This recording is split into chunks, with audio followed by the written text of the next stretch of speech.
ગઈકાલે મધરાતે કોંગ્રેસનું કાર્યાલય સળગાવાયું હતું, જેમાં ભાજપ પર આક્ષેપ કરવામાં આવ્યો છે. પરંતુ આજે ભાજપના ઉમેદવાર વિજયભાઈ રૂપાણી સહિત અન્ય કાર્યકર્તાઓ રાજકોટ પોલીસ કમિશનર મોહન ઝાને આવેદનપત્ર પાઠવી રજૂઆત કરી હતી કે જે ઘટના ઘટી છે તેની તટસ્થ તપાસ થવી જોઈએ. આ કાર્યાલય સળગાવવામાં અમારો હાથ નથી તેમ વિજયભાઈ રૂપાણીએ જણાવ્યું હતું. અહેવાલ લલિત વ્યાસ. કોંગ્રેસ સંપૂર્ણ હાર ભાડી ગઈ છે.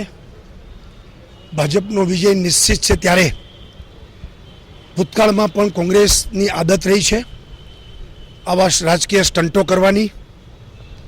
હવે ક્યાં ને ક્યાં ઊંડું કાર્યાલય એ જ એ સિવાય રસ્તામાં આવા અસંખ્ય કાર્યાલયો બીજા બધા છે અને છેવાડાના કાર્યાલયમાં આવું બને. આ કોઈને ઘરે ઉતરે એવું નથી. આ તો કોંગ્રેસ હાર ભાડી ગયેલી કોંગ્રેસ ભાજપને બદનામ કરવા અને રાજકીય સ્ટંટો કરી રહી છે. અમે માનીએ છીએ કે આનાથી આ રાજકોટની સમજુ પ્રજા ઉલટાની કોંગ્રેસ પ્રત્યે વધારે નફરત કરશે અને આનો લાભ પણ ભાજપને થશે. અમે કમિશનરને આજે રજૂઆત કરવા ગયા હતા કે આવા બનાવની ગંભીરતાથી તપાસ થવી જોઈએ, ઊંડાણમાં તપાસ થવી જોઈએ. જે શખ્સોએ કર્યું હોય, પછી ગમે તે પક્ષના હોય, એના ઉપર કડકમાં કડક પગલાં લેવા જોઈએ એવી રજૂઆત અમે કરી છે. એનો અર્થ જ છે કે અમે પોતે માગણી કરીએ છીએ કે આની તપાસ થવી જોઈએ. એથી વિશે શું હોય?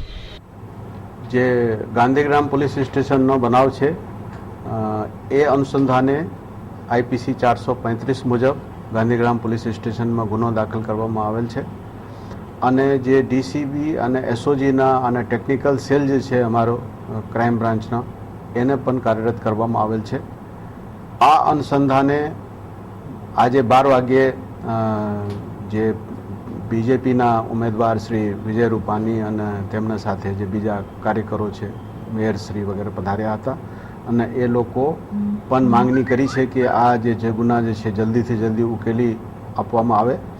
અમે નિશ્ચિતપણે જે પણ કોઈ એમાં સંડોવાયેલ છે એ અમારો તમામ ટેકનોલોજીનો મદદ કરી એમાં શોધી કાઢશું અને બિલકુલ શાંતિપૂર્ણ અને નિષ્પક્ષપણે આ ચૂંટણી યોજાય અને ખાસ કરીને જે બહારના જે અસામાજિક તત્વો છે આ રાજકોટ શહેરમાં આવીને ચૂંટણી પ્રક્રિયામાં કોઈ પણ વિક્ષેપ ન કરે એના માટે અમારી પાસે પૂરતો પોલીસ દળ મળ્યું છે અને રાજ્ય સરકાર અને અમારે પોલીસ ડિપાર્ટમેન્ટના વડા તરફથી બીજા ફોર્સ પણ આપવા માટે મને ખાતરી આપેલ છે. એટલે તમામને મારી વિનંતી છે કે જે આ ચૂંટણીનો આપનો પવિત્ર જે પર્વ છે, ફરજ છે, એમાં તમામ સહકાર આપે અને શાંતિપૂર્ણ રીતે ચૂંટણી યોજાય એમાં મદદરૂપ થાય. અને કાંઈ પણ માહિતી ଯଦି કોઈને ધ્યાન ઉપર આવે તો તાત્કાલિક પોલીસ કંટ્રોલ રૂમમાં જાણ કરવામાં આવે. પોલીસ કંટ્રોલ રૂમમાં અમે અધિકારી કક્ષાના માણસ આજથી રાખશું જેથી કોઈ પણ ઇન્ફોર્મેશન મળે તો આના તાત્કાલિક યોગ્ય કાર્યવાહી થાય. ધન્યવાદ.